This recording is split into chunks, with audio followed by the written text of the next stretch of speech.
simple objectives today.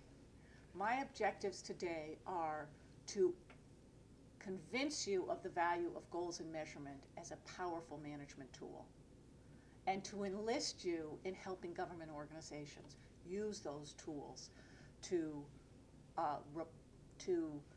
bring about change, to improve the effectiveness of government, to improve the efficiency of government, and to improve the accountability of government.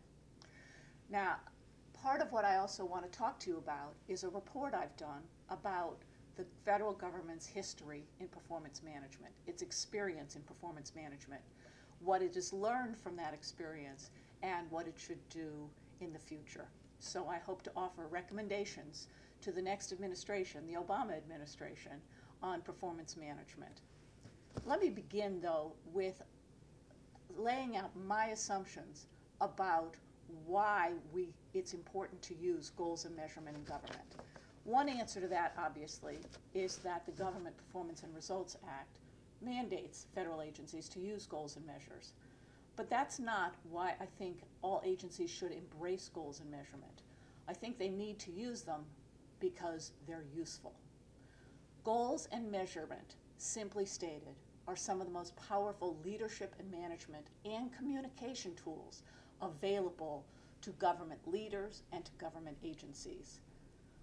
The simple reality, though, is that goals and measurements are useless unless they're used.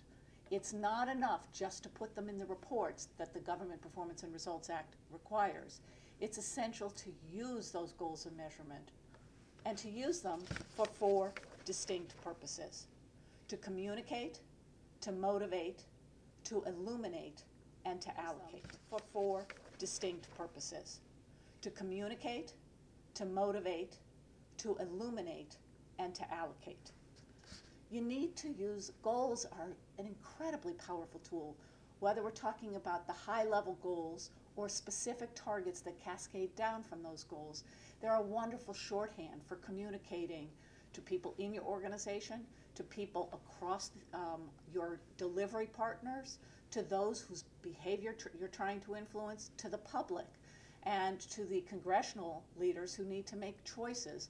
They're a powerful and simple communication tool, a wonderful shorthand for saying what government is trying to do and what government is not trying to do, what it's trying to accomplish and what it's not trying to accomplish. They're also fabulous as motivational tools. Both goals and measurement motivate us. Cognitive psychologists have done a large number of studies on this, experiments and studies of practice in the world, and seeing that goals and measurement are powerful motivators. What about illumination? What do I mean when I say goals and measurement are useful for illumination? In fact, what I'm really talking about here is measurement. Measurement is incredibly important to illuminate, and to illuminate 3 things.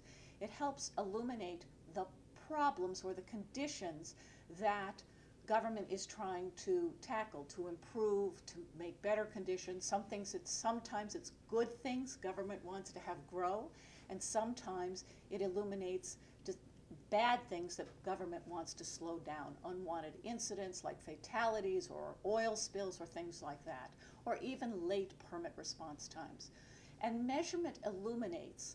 It illuminates both the characteristics and the size of those problems. That informs allocation decisions. It also illuminates what works, or what seems to work, promising practices that then can be tested to see if they can be replicated in other places. And once replicated, to try and promote their adoption, and it illuminates how effectively that adoption is working. Most people are familiar with the fact that we're all using seat belts these days.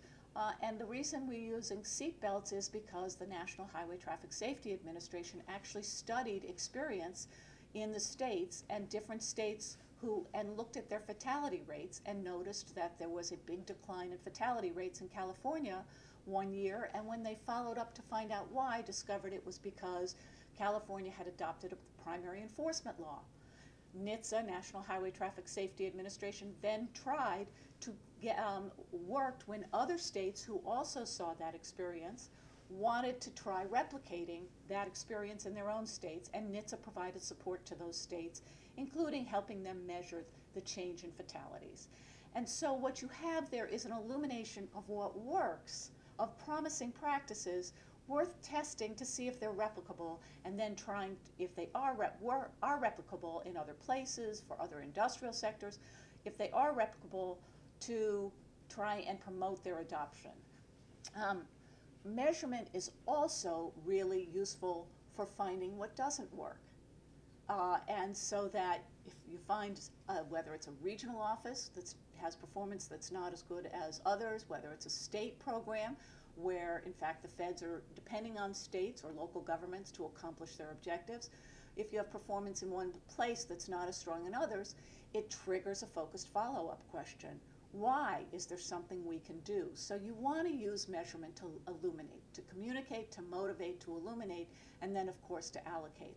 What should we be funding and what shouldn't we be funding? Now, measurement alone is not enough to make decisions about what to fund and what not to fund. Our values also inform those decisions. But measurement is a powerful tool for informing those values-based decisions about what governmental priorities should be. So it's important to think about communicating, motivating, allocating, communicating, motivating, illuminating, and allocating with measurement. And when we talk about communication, it's important to think about to whom we're trying to communicate, what they need to know. Congress needs sometimes performance information communicated in a different way than the delivery partners or the field staff who need to look at it at a level of detail that Congress may not need. So you need to think about who needs the information, why they need it, how they need it. And then it's not enough to just communicate that. You need to figure out if your communication efforts were successful, if Congress found the information useful, if the field office found the information useful, if a delivery partner found it useful. Or if you're trying to communicate to change behavior, for example, with the efforts now to bring down obesity, you need to figure out if it worked, if the people you were trying to get key information to understood the information, received the information, and if it actually influenced their opinions and their behavior in any way.